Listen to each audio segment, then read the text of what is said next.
ఈ ఆదివారము మన అంశం ఏమి అంటే మనకి ఇచ్చిన లేఖన భాగాల్లో నుండి క్రీస్తుకు సాక్షులు మీరే. దేవునికి సాక్షులు ఎవరు? మనమే. ఎట్లా మనము దేవునికి సాక్షులము? ఆయన జన్మించినాడు, ఆయన జీవించినాడు, ఆయన మరణించినాడు, తిరిగి లేచినాడు. దానికి సాక్షులము మన. ఎందుకు? మన పూర్వీకులు మనకు బైబిల్ పవిత్ర గ్రంథంలో రాసింది. ఆ విశ్వాసాన్ని మనం నమ్ముతున్నాం, పాటిస్తున్నాం, ప్రకటిస్తున్నాం. కాబట్టి మనకు సాక్షులు. అందుకు ఈ ప్రభు ఆరోహణ గురించి కొన్ని మాటలు మనం ధ్యానించుకున్నాం.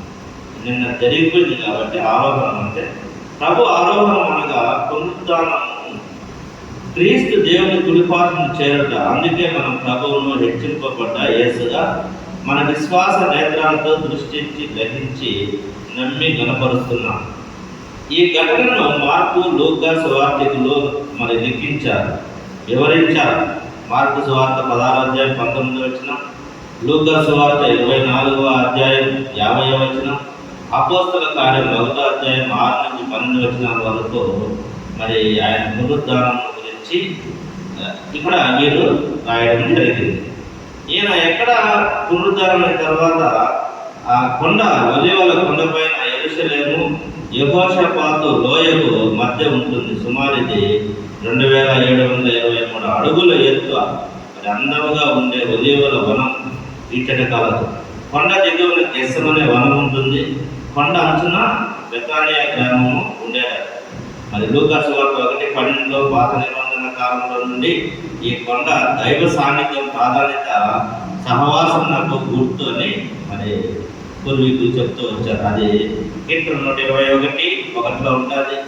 కీర్తన 61:2లో నేను ఎక్కలేని ఎత్తైన కొండకు నన్ను ఎక్కించాను. మత్తయి 5:1-2 కొండ మీద ప్రసంగం.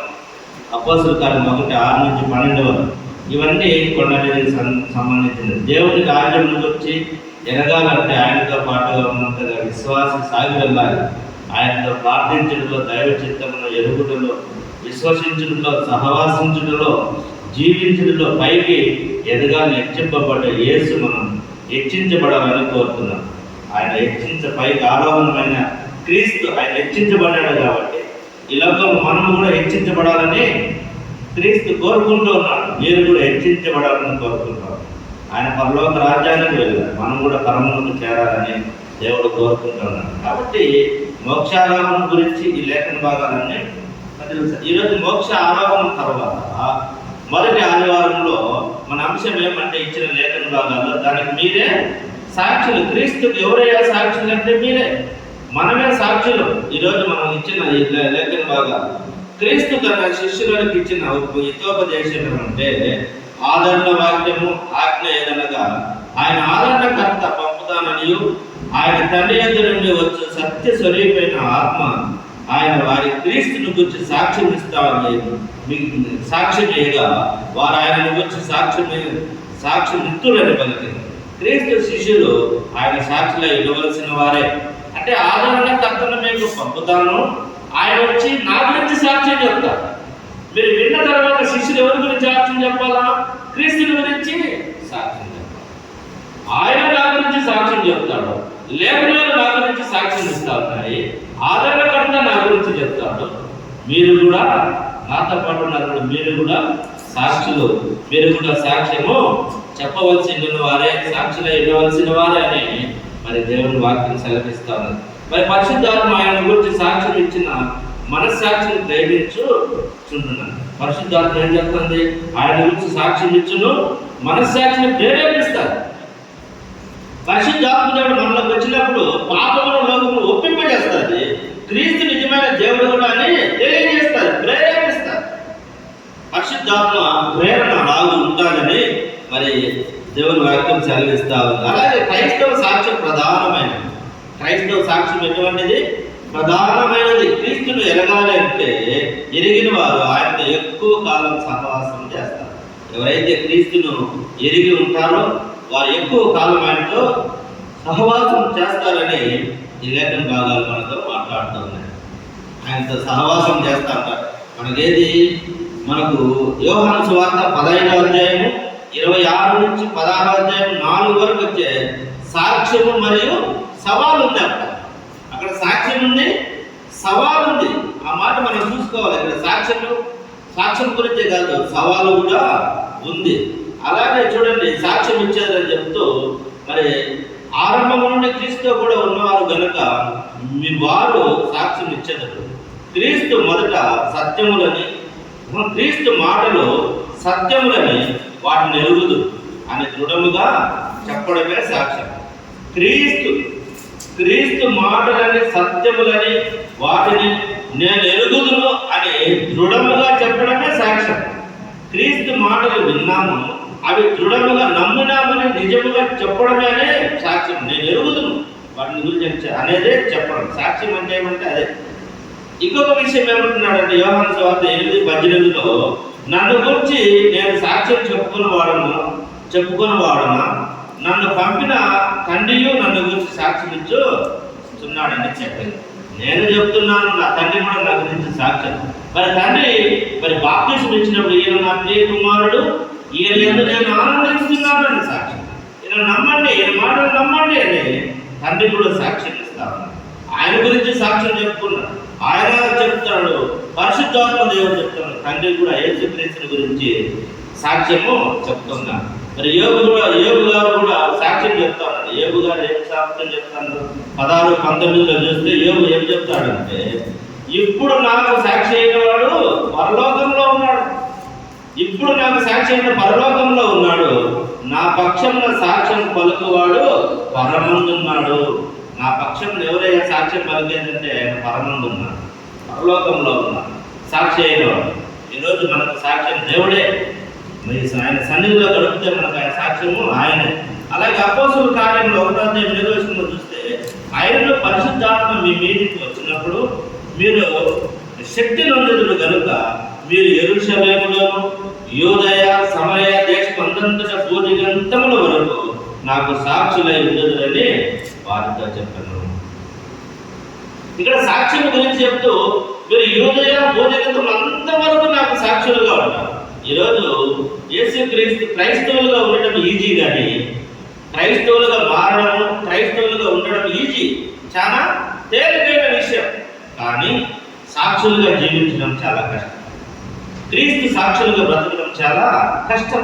కష్టంతో కూడుకున్న పని, సవాలుతో కూడుకున్న పని, వేదంలో హింసలో వాటితో కూడుకున్న పని మనం జ్ఞాపకం చేసుకోవాలి. ఈ ఉదయకాలంలో దేవుడు మనతో మాట్లాడుతున్నాడు. గడిచిన 5 నెలలు మనల్ని కాపాడాడు.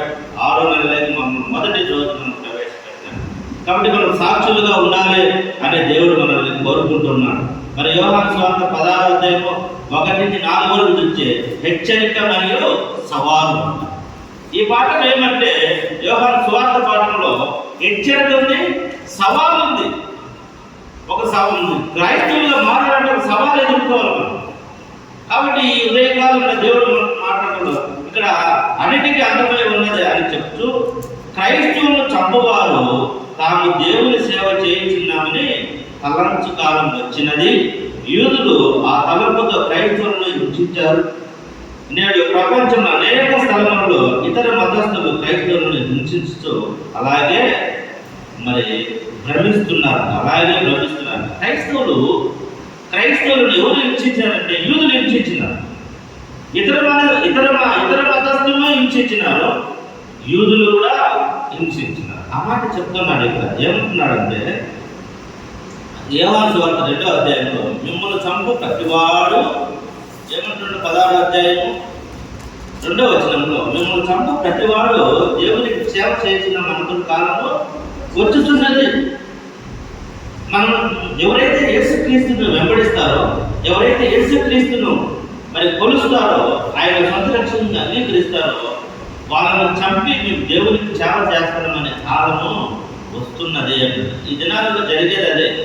అప్పుడు యూదులు చేశారు, అనేక ఇతర మతస్థులు వాళ్ళను చంపి హింసించినారు, రంపాలతో కోసినారు, చక్కరంపాలతో కోసినారు.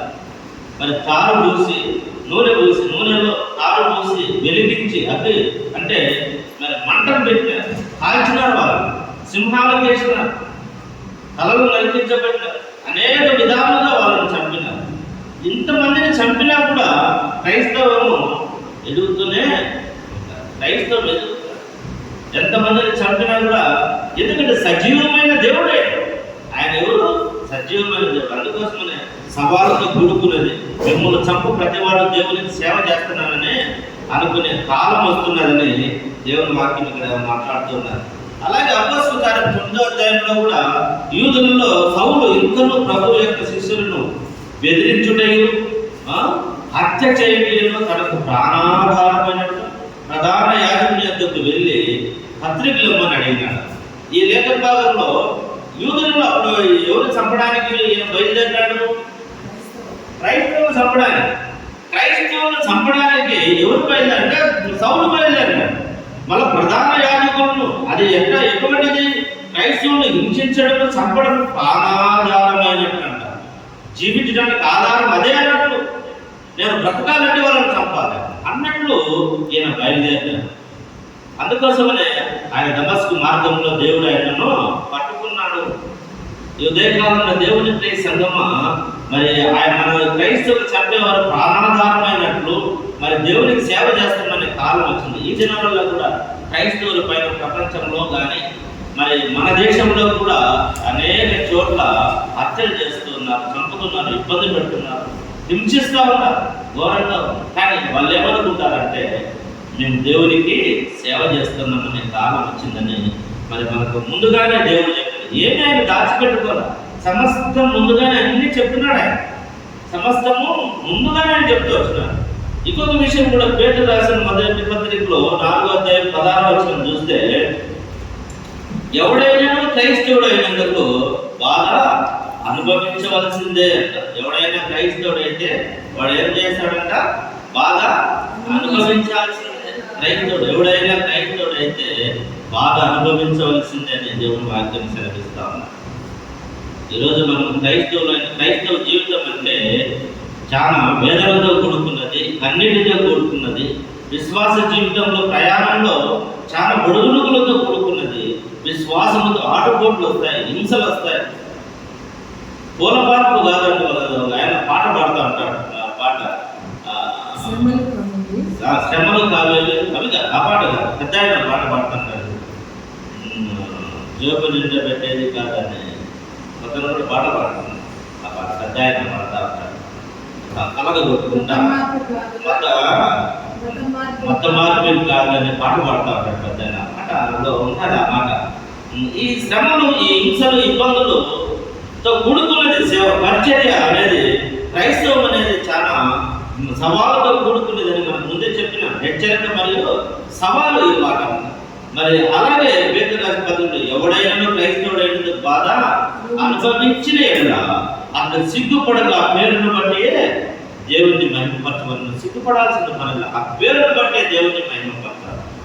ఆ దేవుని వారికి మనం శ్రమలు వస్తున్నాయి క్రైస్తవుల కంటే, ఇబ్బందులు వస్తున్నాయంటే ఆ పేరును బట్టి మనము సంతోషపడాలా, సిగ్గుపడగా ఆ పేరును బట్టి దేవుణ్ణి మహిమపరచబడాలని మనం దేవుడు వాక్యం చెప్తూ ఉన్నాం. అలాగే మరి అపోస్తలుడైన పౌలు తిమోతికి రాసిన 2వ పత్రిక 3వ అధ్యాయం 12వ వచనం మనం చదువుతున్నాం.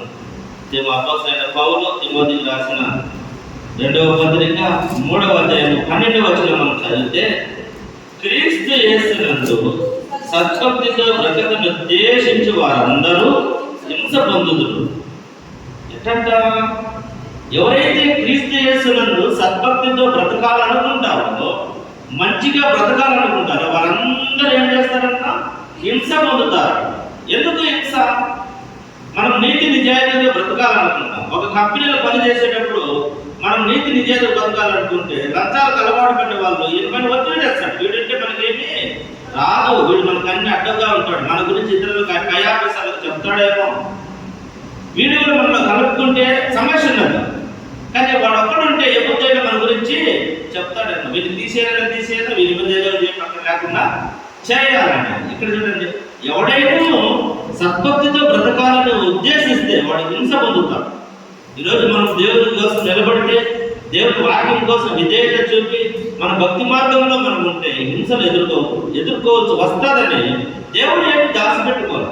యేసుక్రీస్తు ఎవరిని మభ్యపెట్టలే, మోసం చేయాల. నువ్వు నన్ను నమ్ముకుంటే ఆస్తి వస్తుంది, నన్ను నమ్ముకుంటే స్వర్గం వస్తుంది అన్నాడే కానీ ఈ లోకంలో మీకు సుఖము శాంతి అట్లా ఉంటారని చెప్పలేను. హింసలు పొందుతారు, శ్రమలు వస్తాయి, కష్టం ఎదురవుతుంది, ఎన్నో ఇబ్బందులు ఎదురవుతాయని ఆయన చెప్పాడు. వీటన్నిటిని తట్టుకుంటే నీకేమొస్తుంది? పరలోక రాజ్యం, నిత్య జీవం వస్తుంది. అంతవరకు సహించిన వాడు రక్షించబడు. ఎంతవరకు? చివరి వరకు.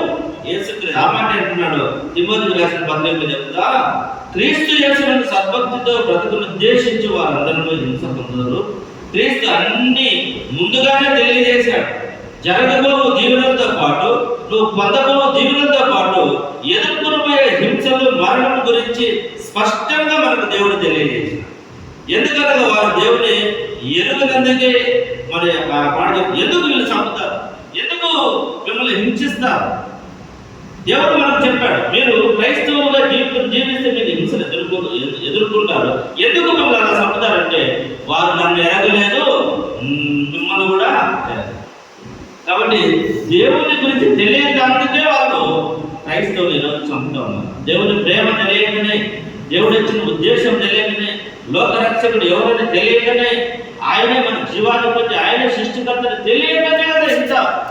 మరి మానవకాండ జరుగుతుందంటే ఆయన కూడా తెలియకనే. కాబట్టి అన్నిటికీ మీరు ఓర్చుకుని ఉండండి అని దేవుడు చెప్తూ మరి ధైర్యపరుస్తూ ఉన్నాడు. వారు దేవుని ఎరగనందుకు ఇలాగ చేస్తున్నారు, మీరు ధైర్యంగా ఉండండి. ఎందుకు ధైర్యంగా ఉండంటే నేను లోకమును జయించి ఉన్నాను. ఈ 16వ అధ్యాయం 17వ అధ్యాయం 33వ వచనం చివరిలో అన్నాడు, నేను లోకమును జయించి ఉన్నాను. ఇది నా దేవుని ప్రేసంగం.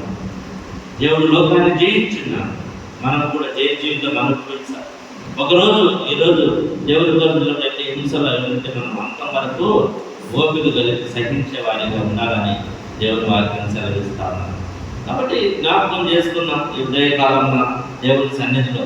అలాగే మరి పేతురు రాసిన 2వ పత్రిక 4వ అధ్యాయం 7 నుంచి 11 వరకు చూస్తే ఇక్కడ కూడా కొన్ని విషయాలు మనకు బోధపడతాయి. ఏమి ఆ విషయాలు ఏమంటే పేతురు రాసిన 2వ పత్రిక 4వ అధ్యాయము 7 నుంచి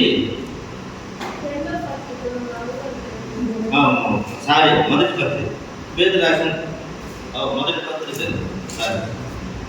రాసిన మొదటి పత్రిక 4వ అధ్యాయము 7 నుంచి 11 చూస్తే క్రైస్తవులు శ్రమలో చూపవలసిన ఆదర్శవంతమైన సాక్షి జీవితం. ఇక్కడ ఏముంది? ఇక్కడ క్రైస్తవులు హింసలు ఎదుర్కొంటారు అనేది మీరే సాక్షులు. దానికి పరిశుద్ధాత్మ గురించి 15వ వచనంలో మీరు నాకు సాక్షులుగా ఉన్నారు ఆయన బోధిస్తాడని మొదటి పాఠం మనం సువార్త పాఠంలో చదువుకున్నాము. అలాగే పత్రిక పాఠంలో ఏముందంటే మీరే నాకు సాక్షిగా ఎలాగంటే క్రైస్తవులు శ్రమలో చూపవలసిన ఆదర్శవంతమైన సాక్షి జీవితము. శ్రమలు వచ్చినప్పుడు ఎలా జీవించాలో, ఎటువంటి సాక్ష్య జీవితం జీవించాలో అని ఇక్కడ చెప్తూ ఉన్నారు. మీరు ఎలా బ్రతకాలి, ఎలా ఉండాలి. కష్టాలు వచ్చినప్పుడు మీరు తగ్గిపోకూడదు, మారిపోకూడదు, ఇబ్బందులు గురి కాకూడదు, మీ విలువలను తగ్గించుకోకూడదు, మీ భక్తిని తగ్గించుకోకూడదు. హింసలు వచ్చినప్పుడు అనేక మంది ఈరోజు శ్రమలు వచ్చే దేవునికి వదిలిపెట్టి వెళ్ళిపోతూ ఉన్నారు.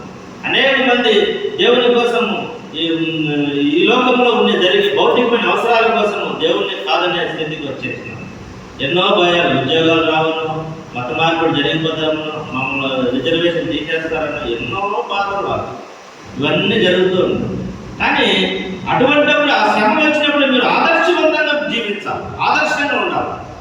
మిగతా క్రైస్తవులకు ఆదర్శంగా జీవించాలని దేవుని వాక్యం సెలవిస్తా ఉన్నారు. ఆదర్శవంతమైన జీవితం జీవించాలి. మరి పేతురు అంతిమ కాలం సమీపమైనది అని కనుక అంతిమ కాలము సమీపమైనది కనుక క్రైస్తవ విశ్వాసం సత్ప్రవర్తన గలవారై ఉండాలని సూచించాడు. అన్నిటికీ అంతం సమీపంగా ఉండాలంటున్నారు. మరి స్వస్థబుద్ధి గలవారై ఉండాలని, ప్రార్థన చేయటానికి మెరుగుగా ఉండాలని, ఒకనేడులో వికృతమైన ప్రేమ కలిగి ఉండాలని చెప్తూ ఉన్నారు. ఇవన్నీ సనుగుకొనగా ఒకరికొకరు ఆతిథ్యం చేయాలని, దేవుని కృపను బట్టి మంచి గృహ నిర్వాహకులే ఉండాలని, ఒకరికి ఒకరు ఉపచారం చేసుకోవాలని, బోధించేవారు దైవోక్తులను బోధించాలని, దేవుడు అనుగ్రహించి సామర్థ్యం కొలది ఉపచారం చేసుకునవలనని. అయితే ఇట్టి సత్ప్రవర్తన మరి క్రీస్తు యేసు నామంలో మహిమపరచబడాలని ఇవన్నీ జరుగుతూ ఉన్నాయి. సద్భక్తితో బ్రతకాలని, మంచి భక్తితో బ్రతకాలని ఇక్కడ చెప్తూ ఇవన్నీ ఉన్నాయి. ఏమి అంతమైంది మనం మొదటిగా తెలుసుకున్నాం. అన్నిటికీ అంతము సమీపమై ఉన్నదండి. దేనికి అంతము? మరి రోమిలకు రాసిన పత్రిక 12 చూడండి. రోమిలకు రాసిన పత్రిక అన్నిటికీ అంతమైనది. రోమిలకు రాసిన పత్రిక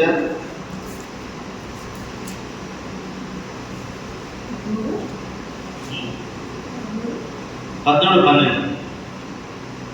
రాత్రి చాలా గడిచి పగలు సమీపంగా ఉన్నది. మనం అంధకార క్రియలను విసర్జించి తేజస్సు సంబంధమైన యుద్ధోపకరములు ధరించుకొని ఉందము. ఇప్పుడు రక్షణ మనకు సమీపంగా ఉన్నది. రక్షణ సమీపంగా ఉంది. చీకటి చాలా గడిచిపోయింది. సమీపంగా ఉన్నాం మనం. అంధకార దగ్గరగా ఉన్నాం అంటే రాకడ సమీపంగా ఉన్నది. జాగ్రత్తగా అన్నిటికీ అంతమైనది అన్నాడు కదా దేవుడు పత్రిక 1వ వచనంలోనే 7వ వచనంలోనే ఉంది కదా. అందుకోసమనే ఏది సమీపంగా, ఏది అన్నిటికీ అంత సమీపం అన్నారంటే రోమిలకు రాసిన పత్రిక అపోస్తలుడైన పౌలు చెప్తాడు. అలాగే ఫిలిప్పీయులకు రాసిన పత్రిక 4వ అధ్యాయం 5వ వచనంలో చూస్తే ప్రభు సమీపంగా ఉన్నాడు అనే మాట. ప్రభు ఎక్కడ ఉన్నాడు? సమీపంగా ఉన్నాడు. హృదయం అనే తలుపు వద్దని తడుతూ ఉన్నాను.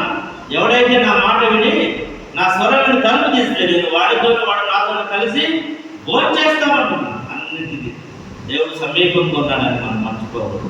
దేవుడికి సంగమా ఈ ఉదయకాలం దేవుడు మనతో మాట్లాడుతూ ఉన్నాడు. అన్నిటికీ అర్థము సమీపమైనదని.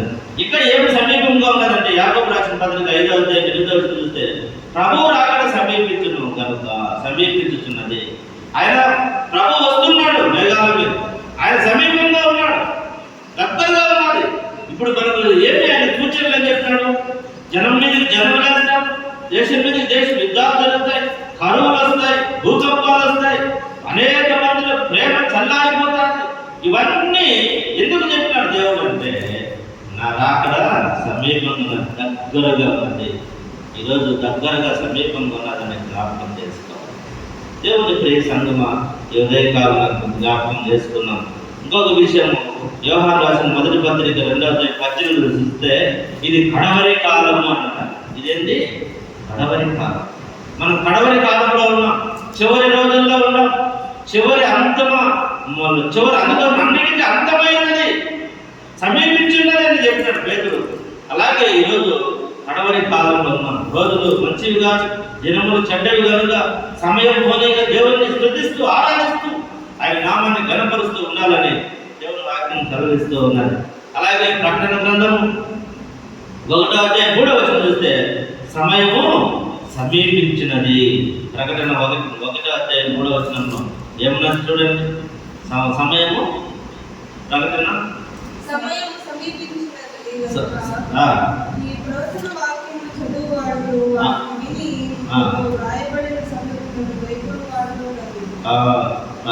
సమీపించినది.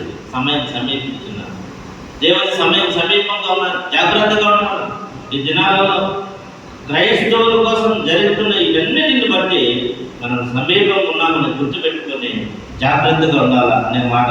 ఇంకా ప్రకటన 22:12 కూడా త్వరగా వచ్చుచున్నాడనే మాట ఉన్నది. మరి 22:7లో కూడా ప్రకటన ఇదిగో నేను త్వరగా వచ్చుచున్నాను, ఇదిగో నేను త్వరగా వస్తున్నాను, దగ్గరగా ఉన్నాను.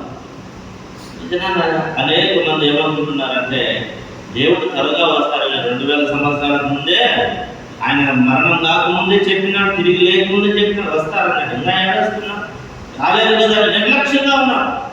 ఆయన వచ్చాడు, ఆయన రాకడానికి సూచనలు జరుగుతున్నాయి. కాబట్టి ఈరోజు మనం అలర్ట్గా జాగ్రత్తగా ఉండాలి.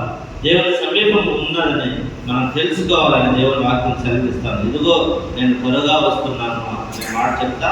అక్కడ కొన్ని మంచి విషయాలు మీరు చేయండి అని చెప్పినాడు. ఏమేమి చేయమంటున్నారు చూడండి. ఆయన చెప్పినాడు ముందుగా ఏమేమి చేయమంటాడు. స్వస్థ బుద్ధి గలవారై ఉండాలని చెప్తున్నాడు. ప్రార్థన చేయడం మెలుగుగా ఉండాలంటున్నాడు. ప్రార్థన చేయడంలో మెలుగుగా ఉండాలంటున్నాడు. ఒకరి ఏడలో ఒకరు వికృతమైన ప్రేమ కలిగి ఉండాలంటున్నాడు. సరుకు కనుక ఒకరికొకరికి ఆదిత్యం చేయండి. ఆదిత్యం అంటే మన ఇంటికి ఎవరి నుంచి మర్యాద చేయండి, వారికి ఆహారం పెట్టడం, ఆదిత్యం చేయడం, దాన్ని ఆదిత్యము చేయడం అంటారు. అందుకోసం రోమిలకు రాసిన పత్రిక 12వ అధ్యాయం 13వ వచనం చదవండి. రోమిలకు రాసిన పత్రిక 12వ అధ్యాయం 13వ వచనం. రోమిలకు రాసిన పత్రిక 12వ అధ్యాయము 13. పరిశుద్ధుల అవసరములలో పాలు పొందుతూ శ్రద్ధగా ఆదిత్యం చేయాలి. స్త్రీలు ఎలా ఉండాలంట? పరిశుద్ధులలో పాలు పొందుతూ పరిశుద్ధులకు ఆదిత్యం చేస్తూ ఉండాలి. పరిచర్యలు శ్రద్ధగా ఉండాలి. మీరు సేవ చేయండి, ఆదిత్యం చేయండి అంటూ ఉన్నారు. అలాగే తిమోతి రాసిన మొదటి పత్రిక అపోస్తలుడైన పౌలు తిమోతికి రాసిన మొదటి పత్రిక 3వ అధ్యాయం 2వ వచనంలో చూస్తే అతిథి ప్రియులు అంటారు.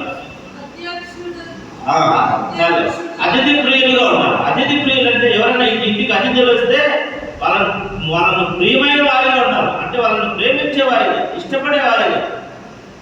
అలా ఈ రోజుల్లో ఎవరైనా బంధువులు ఇంటికి వస్తే ఇప్పుడే వచ్చినారు తలకాయ అనుకుంటాం. ప్రియులుగా ఉండాలి. అతిథి ప్రియులు ఎవరైనా ఇంటికి ఆదిత్యం చేసేవారుగా, ఇష్టపడే వ్యక్తుగా. ఇప్పుడే వచ్చినారు మా ఇంటికి అనుకోకూడదు. బంధువులు ఇంటికి వస్తే ఇప్పుడే వచ్చినారు తినేసిపోతారు అంటే ఇట్లా అనుకుంటాం. అనుకోకూడదు. అది ఏ అవసరంలో నీకు వచ్చారు? అతిథి ప్రియులు అంటే ఎవరిని బంధువులు వచ్చి ఇంటికి ప్రియులుగా చూపించే వారిగా ఉన్నారు. ఇంకొక విషయం కూడా ఉన్నారు. తిమోతికి రాసిన మొదటి పత్రిక అపోస్తలుడైన పౌలు 5వ అధ్యాయం 10వ వచనం చూస్తే పరదేశులకు ఆతిథ్యం ఇచ్చే వారిగా ఉన్నారు. ఎవరికి? పరదేశులు. వేరే ప్రాంతం నుంచి మన ప్రాంతానికి వస్తారు, వేరే దేశం నుంచి మన దేశానికి వస్తారు, వేరే ఊరి నుంచి మన ఊరికి వస్తారు. పరదేశులు మన ఊరో వాళ్ళకు కూడా మనం ఆతిథ్యం చేసే వారిగా ఉన్నారు. మనం ఉండే ఏరియాలో వాళ్ళు నివాసం చేస్తే వాళ్ళకి భయం లేకుండా చూసుకోవాలి. వేరే ఊరి నుంచి వచ్చి బ్రతుకుతారు. మన ఇళ్ళ దగ్గరే గుడిసెలు వేసుకొని ఇల్లు వేసుకొని ఉంటే వాళ్ళకి స్వేచ్ఛగా బ్రతకనియాలి. వాళ్ళని భయపెట్టకూడదు, వాళ్ళని తరిమేయకూడదు, వాళ్ళని హింసించకూడదు. కొంతమంది దిక్కులైన వాళ్ళని హింసిస్తూ ఉంటారు. అలా చేయకూడదని దేవుని వాక్యం సెలవిస్తారు. అందుకోసం ఏమంటున్నాడంటే పరదేశులకు ఆతిథ్యం ఇచ్చుట. పరదేశులు వేరే దేశం ఎవరో తెలియదు, వాళ్ళకు కూడా ఆతిథ్యం చేయాలి. అదే అన్నమాట. ఒకరితో ఆతిథ్యం చేయాలంటే అలా చేయాలి. ఏప్రిల్ రాసిన పత్రికలో కూడా ఒక మాట ఉన్నది. 13వ అధ్యాయం 2వ వచనంలో చూస్తే మనం అనేక సార్లు ఈ మాటను చర్చించుకున్నాం. 13వ అధ్యాయం చదవండి. అపోస్తలుల కార్యములు 13వ అధ్యాయం 2వ వచనంలో ఏముందో, వారు ఎరుగలియే దేవదూతలకు ఆహారం పెట్టారు, ఆతిథ్యం చేసినారు. వాళ్ళకు తెలియదు, వాళ్ళకు దేవదూతలకు తెలియదు. అందుకోసమనే యేసుక్రీస్తు ఒక దగ్గర ఒక మాట అంటాడు. మత్తయి సువార్త 25:35 నుంచి 40 వచనంలో, నేను ఆకలి కొట్టిని నాకు ఆహారం పెట్టింది, నేను వస్త్రహీనుడినైతిని నాకు వస్త్రాలు ఇచ్చింది, నేను దప్పి కొట్టిని దాహం తెచ్చింది, చెరసాలలో ఉంటిని చూడవచ్చింది, రోగిని ఇంటిని పరామర్శించి. ఇన్ని చేసింది. ఎప్పుడు ప్రభావ ఇన్ని మేము చేసింది ఏంటంటే ఈ నా సహోదరులకు చేస్తే నాకు చేసినట్టు. అందుకోసమనే ఎవరు నీ ఇంటి ముందుకు వస్తారో నీకు తెలియదు. అందుకోసమే వారు ఎరుగనే తెలియకనే దేవదూతలకు ఆతిథ్యం చేశారు. ఈరోజు నీ ఇంటి ముందరికి ఎవరైనా వస్తే లేదు అని కసుకోకూడదు. ఉన్నది పెట్టి మళ్ళా రాకో రేపు రాకో, నువ్వు ఇచ్చే రూపాయి కోసం మళ్ళా రేపు వస్తాడా? రాడు కదా. అటుపై తిరుగుకొని రాకో అంటారు. ఏం లేదు, ఉంటే ఇవ్వాలి, లేదంటే నీ కలిగింది ఏదో ఒకటి. అందుకోసం చెప్తున్నాడు, వాళ్ళు ఎరుగనే దేవదూతలకు ఆతిథ్యం చేశారు. కాబట్టి ఆతిథ్యం చేసేవారిగా ఉండాలన్నమాట అనే మాటలు ఈ పేతురు రాసిన పత్రికలో మనకి దేవుడు చెప్తారు. అన్నిటికీ అందరం సమీపమై ఉన్నదంటే ఏం సమీపము అంటే మనం చదువుతున్నాం ముందుగానే. దాని అంశం ఏమి? క్రైస్తవులు శ్రమలలో చూపవలసిన ఆదర్శవంతమైన జీవితం. శ్రమలు వచ్చినప్పుడే ఆదర్శం. శ్రమలో మనం ఆదర్శంగా మనం బ్రతకాలన్నా ఒకరి కృపను, మరి దేవుని కృపను బట్టి మంచి గృహ నిర్వాహకుడు. గృహ నిర్వాహకుడు మన ఇంట్లో జరిగితే కొన్ని ఇళ్ళు జరుగుతుంది. జరిగినప్పుడు బాగా మాట్లాడుకుంటారు, అందరూ ప్రేమగా ఉంటారు. ఒకరికి ఏదైతే జరగలేదు, వాళ్ళ పరిస్థితి కొంచెం దిగజారిందంటేనే ఒకరికొకరు కొట్టాలని వచ్చేస్తారు. మంచి గృహ నిర్వాహకత్వం కలిగి ఉండాలి క్రైస్తవులు. అంటే శ్రమలు వచ్చినప్పుడే నువ్వు ఆదిత్యంలో నువ్వు సాక్షికరమైన జీవితం జీవించాలి. ఈ వచ్చినప్పుడు నువ్వు ఎటువంటి వాడని తెలిసిపోతుంది. నీ ఇంట్లో నష్టం జరిగినప్పుడే నీ నీ బుద్ధి ఏమైందో నీకు తెలిసిపోతుంది. అందుకోసం దేవుడు శ్రమలలో నువ్వు సాక్షికరమైన జీవితం జీవించాలి దేవునికి అని దేవుని వాక్యం సెలవిస్తూ ఉన్నారు. అలాగే చూడండి, తీతు రాసిన పత్రిక, తీతుకు అపోస్తలుడైన పౌలు 1:8 ఇచ్చే అతిథి ప్రియులు అనే మాట అన్నారు. అతిథి ప్రియులు, ఇక్కడ కూడా అతిథి ప్రియులు. మన జీవితంలో దేవునికి ఆదర్శవంతంగా జీవించాలి. క్రైస్తవులే ఆదర్శం, ఇతరులకు సాక్షికరంగా మనం జీవించాలనేది దేవుని ఉద్దేశం. ఇంకొకటి చూడండి, ఒకరికొకరు ఉపచారం చేసుకోండి, ఉపచారం సహాయం చేసుకోండి, ఒకరికొకరు చేయండి. క్రైస్తవుల్లో ఉపచారం చేయాలని చెప్తున్నారు. ఇంకొకటి, బోధించేవారు దైవోక్తులను బోధించాలని దేవుడు అనుగ్రహించి సామర్థ్యం కొలది ఉపచారం చేసుకుని ఇట్టి సత్ప్రవర్తన వలన యేసుక్రీస్తు నామమును మహిమపరచబడుతుంది. ఇట మంచి పనులు చేయడం వలన కష్టాల్లో, నష్టాల్లో, ఇబ్బందులను సాక్షికరంగా బ్రతికితే, ఇతరులకు సహాయకారిగా ఉంటే నువ్వు క్రైస్తవుడిగా ఈ లోకంలో సాక్ష్యం పొందుతావు. అందుకని దీనికి సాక్షులు ఎవరు? క్రైస్తవానికి సాక్షులు ఎవరు? మనమే. క్రీస్తుకు సాక్షులు ఎవరు? మనమే. మన పరిస్థితులు, మన ప్రవర్తన బట్టే క్రైస్తవులు ఇలా ఉంటారా, క్రీస్తు ప్రేమ ఇలా ఉంటుందని తెలిసేది ఎక్కడ తెలుస్తుంది? నువ్వు చూపించే ప్రేమను బట్టే క్రైస్తవ జీవితము మరి అభివృద్ధి చెందుతారు. అందుకోసం మన దేవుడికి సంగమా మనం జ్ఞాపకం చేసుకోవాలి. క్రైస్తవులుగా ఉండడానికి ఎవరైనా ఉంటారు, కానీ సాక్షులుగా ఉండేది కష్టము, సాక్షి జీవితము.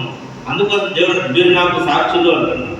మీరే నాకు సాక్షులు, మీరే నాకు సాక్షులు. పరిశుద్ధాత్మ దేవుడు నా గురించి సాక్ష్యం చెప్తాను. నేను ఈరోజు మనం సంఘంలో మనం సాక్ష్యం చెప్పాలి.